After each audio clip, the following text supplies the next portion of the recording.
वालेकुम नाजरीन, मैं तुहाडा मेज़बान ज़फ़र नदीम। अज मैं मौजूद हाँ अवामी स्टेडियम मुजरा शाह मकीम ते सिटी स्पोर्ट सुपर लीग जारी है सुल्तानी साहब की सुपरविजन दे कुछ खिलाड़ी इत्थे बैठे ने पवलियन मुजरा जमखाना के पवलियन खिलाड़ियों नाल तुहाडी मैं मुलाकात करा रहा। आओ मैं तुहाडी मुलाकात कराना। सब तो पहले जनाब तुहाडे सामने मौजूद ने असदुल्ला साहब जनाब, इन्हां दा ताल्लुक बागोवाले तो ते खेल रहे ने भोगन जहाँबाज की तरफों। तो पहले मैच दे कोई 80-85 स्कोर इन्हें मारिया, छक्के मार मार मार मार इन्हें जनाब तमाशाइयों महसूस किया। आओ इन्होंने पूछने भी तुम एडे वड्डे छक्के किवें मारे। अस्सलाम वालेकुम जी। वालेकुम सलाम। असद साहब, तुम भोगन जहाँबाज की तरफों खेल रहे जे ते ओपनर होंदे सो ते वन डाउन कप्तान ने तुहानूं भेजा तो इन्ने अच्छे टारगेट नूं चेज करने तुसीं की ज़हन लैके गए सो? बेसिकली कप्तान ने बहुत ही अच्छा फैसला लिया क्योंकि उन्होंने देखा भी असीं टारगेट अचीव करना है तो 240 स्कोर थोड़ा नहीं हैगा सी। तो इस वजह तो उन्हें अपनी स्ट्रैटजी बना के उन्हें जिन्हें पहले ओपनर भेजा मुर्तज़ा ते नोमी नूं। उन्हें कहना चो अगर कुछ जल्दी आउट होंदा है तो फिर तू चला जाए। तो फिर वो जल्दी आउट होया नोमी, तो उस बाद मैं चला गया तो मैंने अल्लाह ने इज्जत दी तो माशाल्लाह बहुत अच्छी बैटिंग हुई। तुहानूं जिथों तक मैं सुनिया भी बॉलर बड़े अच्छे सन उस साइड दे, ते तुहानूं कोई मुश्किल पेश नहीं आई उन्होंने छक्के लाने दे? सुनिया तुसीं छक्के ज़्यादा लाए ने चौकियां नालों। बेसिकली मेरा है ही ज़हन इ'यै होंदा है भी चौके नालों छक्के की निस्बत ज़्यादा कम रखा जी, क्योंकि जिहड़ी गेंद बाहर जानी वो बाहर ही जानी, तो चौके वाली जरा थोड़ी जी मुश्किल जाती है भी उड़ती तेरे छक्कियां ने सानूं को 2 मैच भी हराए हुए ने। वो तो एवं जी ना लगन तो फिर टीम गई। क्रिकेट का शौक किवें पैदा होया? वालदैन तो नहीं आते सन भी क्रिकेट के मैदान च गया करो तो आदा कारोबार करो या तलीम हासिल करो, तुसीं खिलाड़ी बन गए। असल ते बेसिकल जेह्ड़े साढ़े वड्डे सन बजुर्ग समझो सर ज़फर साहब, मोहम्मद अली शेर सारे क्रिकेट खेलदे सन ते बहुत अच्छी क्रिकेट खेलदे सन। ते उन्हां नूं वेंदे सानूं भी शौक पैदा होया जी, ते है कि उन्हां सानूं खिडाया भी ते असीं उन्हां जो नाजरीन, जेड़ा हिसाब मेरा होना है ना अगले जान उस हिसाब असदुल्ला भी शामिल हो गया है। अल्लाह तुहानूं सिरात मुस्तकीम ते रखे, अल्लाह ताला तुहानूं बुराइयों तो दूर रखे।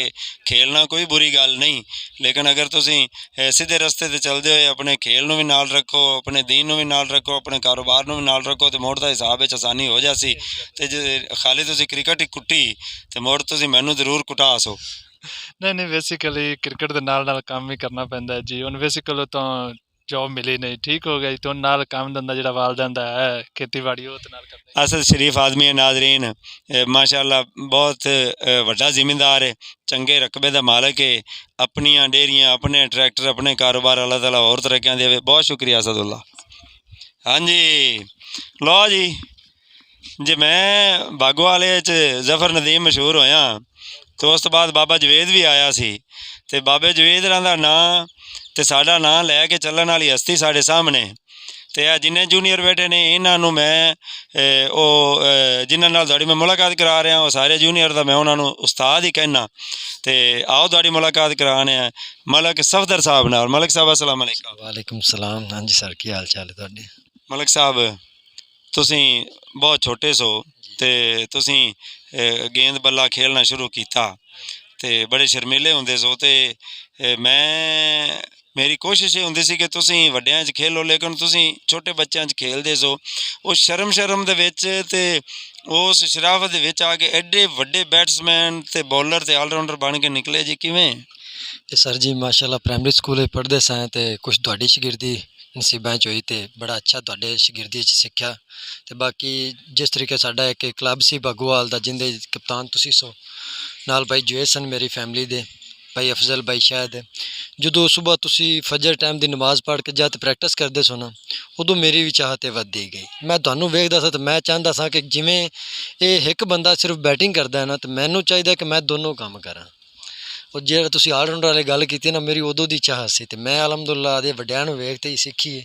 ਤਾਂ ਅੱਜ ਉਹਨਾਂ ਦੀ ਦੁਆ ਹੈ ਕਿ ਮੈਂ ਅੱਜ ਤੱਕ ਉਹਨਾਂ ਨੂੰ ਆਦਾ ਉਸਤਾਦ ਹੀ ਸਮਝਿਆ, क्रिकेट के मैदान भी, बाहर भी और अपनी स्टडी भी। और जिंदा माशाल्लाह फैज़ मैनू ये मिला है कि अलहमदुलिल्लाह एक मैनू दोस्त अहबाब रिश्तेदार दोस्त मेरे जो गिरदनवा ने क्रिकेट भी, क्रिकेट तो मने भी मैनू बड़े अच्छे लफ्ज़ों नाल याद रखते हैं, एक अच्छे प्लेयर की निस्बत याद रखते हैं। ਨਾਜ਼ਰੀਨ, ਮਲਕ ਸਫਦਰ ਸਾਹਿਬ ਦਾ ਤਲਕ ਵੀ ਬਾਗੋਵਾਲੇ ਨਾਲ ਹੈ ਤੇ ਸਫਦਰ ਬਹੁਤ ਅੱਛੇ ਆਲਰਾਊਂਡਰ ਨੇ। ਇਹਨਾਂ ਨੇ 2 ਚੱਕ ਦੀ ਟੀਮ ਦੀ ਵੀ ਨੁਮਾਇੰਦਗੀ ਕੀਤੀ ਬੜੇ ਅੱਛੇ ਤਰੀਕੇ ਨਾਲ। ਬਾਗੋਵਾਲੇ ਦੀ ਟੀਮ ਅਲ ਨੂਰ ਕ੍ਰਿਕਟ ਕਲੱਬ ਦੇ ਵਿੱਚ ਰੀੜ ਦੀ ਹੱਡੀ ਦੀ ਹਸੀਅਤ ਰੱਖਦੇ ਨੇ। ਬਤੌਰ ਕਪਤਾਨ ਵੀ ਇਹਨਾਂ ਲੀਡ ਕੀਤਾ ਆਪਣੀ ਟੀਮ ਨੂੰ, ਅੱਜ ਵੀ ਲੀਡ ਕਰਦੇ ਨੇ। ਤੇ ਉਜਰਾ ਸ਼ਾਮ ਕੀਮ ਦੀ ਧਰਤੀ ਤੇ SPL ਹੋ ਜਾਵੇ, ਹੁਣ ਸਿਟੀ ਸਪੋਰਟ ਸੁਪਰ ਲੀਗ ਹੋ ਰਹੀ ਹੈ, ਡਰੈਗਨ ਚੈਂਪੀਅਨਸ਼ਿਪ ਹੋ ਜਾਵੇ, ਕੋਈ ਵੀ ਅੱਛਾ ਟੂਰਨਾਮੈਂਟ ਹੁੰਦਾ ਹੈ ਤੇ ਇਹ ਫਸਟ ਚਾਂਸ ਚਾਹੁੰਦੇ ਨੇ। ਤੇ ਹੁਣ ਤੁਹਾਡਾ ਫਿਊਚਰ ਦੇ ਵਿੱਚ ਕ੍ਰਿਕਟ ਦੇ ਹਵਾਲੇ ਨਾਲ ਤੁਹਾਡਾ ਕਿੰਨਾ ਕੋਈ ਇੱਥੇ ਸ਼ੁਗਲ ਮੇਲੇ ਤੱਕ ਰੱਖਣਾ ਹੈ ਕਿ ਅੱਗੇ ਸਿਟੀ ਕ੍ਰਿਕਟ ਵਾਸਤੇ ਕੋਈ ਹੈ ਤੁਹਾਡੀ ਸੋਚ? नहीं, सिटी क्रिकेट वास्ते तो है, लेकिन सब तो प्योरिटी पहली अपनी टीम है जी। अलनूर वारियर है ना जेड़ी, सब तो मेरी पहली प्योरिटी यही है कि ये मेरी टीम है, मेरी फैमिली टीम है।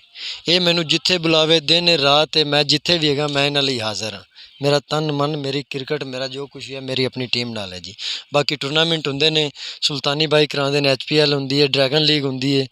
अलहमदुलिल्लाह अपनी टीम दे नाल खेली गई, इंजॉय करेगा और अच्छी क्रिकेट खेली दी। ਬਹੁਤ ਜ਼ਬਰਦਸਤ, ਬਹੁਤ ਸ਼ੁਕਰੀਆ ਜੀ ਸਫਦਰ ਸਾਹਿਬ। ਅੱਲਾਹ ਤਾਲਾ ਤੁਹਾਨੂੰ ਬਹੁਤ ਤਰੱਕੀਆਂ ਦੇਵੇ।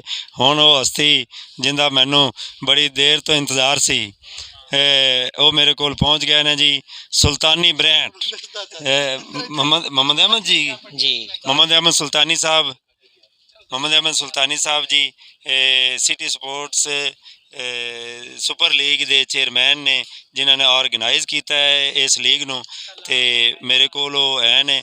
ਨਾਜ਼ਰੀਨ, ਮੈਂ ਤੁਹਾਨੂੰ ਇਹ ਪਹਿਲੇ ਵਾਅਦੇ ਕਰ ਦੇਵਾਂ, ਇਹ ਵਰਬਲੀ ਉਹਨਾਂ ਦਾ ਇੰਟਰਵਿਊ ਹੈ, ਇਜਤਮਾਈ ਜਿਹੜਾ ਗਰਾਊਂਡ ਦੇ ਵਿੱਚ ਮੈਂ ਕਰਦਾ ਪਿਆ, ਲੇਕਿਨ ਸੁਲਤਾਨੀ ਸਾਹਿਬ ਦਾ ਤਫਸੀਲੀ ਇੰਟਰਵਿਊ ਤੁਹਾਨੂੰ ਮਿਲੇਗਾ ਸਿਰਫ ਉਹਨਾਂ ਦੀ ਜ਼ਿੰਦਗੀ ਦੇ ਮੁਤਲਕ, ਉਹਨਾਂ ਦੀ ਕ੍ਰਿਕਟ ਦੇ ਮੁਤਲਕ, ਉਹਨਾਂ ਦੇ ਕਾਰੋਬਾਰ ਦੇ ਮੁਤਲਕ। ਉਹ ਨੈਕਸਟ ਤੁਹਾਡੇ ਨਾਲ ਇਨਸ਼ਾਅੱਲਾ ਉਹ ਤਫਸੀਲੀ ਇੰਟਰਵਿਊ ਵੀ ਤੁਹਾਨੂੰ ਸੁਣਾਇਆ ਜਾਏਗਾ। ਤੇ ਹੁਣ ਛੋਟੀਆਂ ਛੋਟੀਆਂ ਅਸੀਂ ਗੱਲਾਂ ਪੁੱਛ ਲੈਣੇ। अस्सलाम वालेकुम जी। जी वालेकुम अस्सलाम सर जी, क्या हाल है आपका?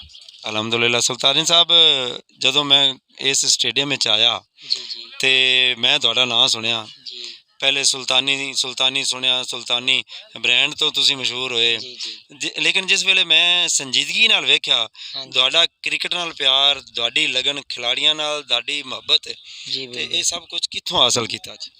जी ये मैं जब स्कूल लाइफ में था तो उस वक्त से मुझे जो है ना शौक़ था कि मैंने जो है ना क्रिकेट को प्रमोट भी करना है और खेलना भी है।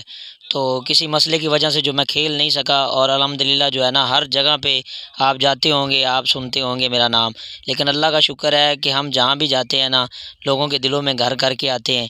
और अल्हम्दुलिल्लाह जितने भी अब क्रिकेट से रिलेटेड हैं वो मुझे जानते हैं, और अल्हम्दुलिल्लाह मैं उनकी जो है ना हौसला अफजाई भी करता हूँ।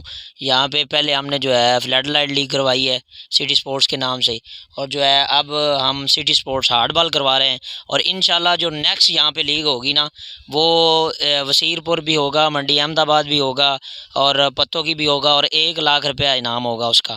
और उसके बाद जो है मेरी शॉप है सिटी स्पोर्ट्स के नाम से, ठीक है। तो मुझे शौक़ है क्रिकेट का शुरू से ही, तो इसलिए जो है ना मैं क्रिकेट को सपोर्ट करता हूँ। नाजरीन, सुल्तानी साहब प्रमोटर हैं, बड़े अच्छे खिलाड़ी इन्होंने प्रमोट किए हैं। क्लब बहुत अच्छा है इनका, कैरी कर रहा है। उजरा शाम की में अगर क्रिकेट ने अपना नाम पैदा किया है तो उसमें जो टॉप ऑफ द लिस्ट नाम आते हैं उनमें नुमाया नाम मोहम्मद अहमद सुल्तानी साहब का है। सुल्तानी साहब, इस लीग के ख़ास खदोखाल आप हमें बताएं, इसमें इनामात का आप क्या है, खिलाड़ियों की प्रमोशन के लिए क्या है, और ऐसी बाकी लीग से हट के आपने कोई अजाफी इसमें बात की है, कोई काम किया है तो? जी, इसका इनाम जो है ना वो फर्स्ट इनाम 40,000 रुपया है, और सेकंड इनाम जो है वो 20,000 रुपया है। और हम जो है ना बेहतरीन शर्ट यहाँ पे हर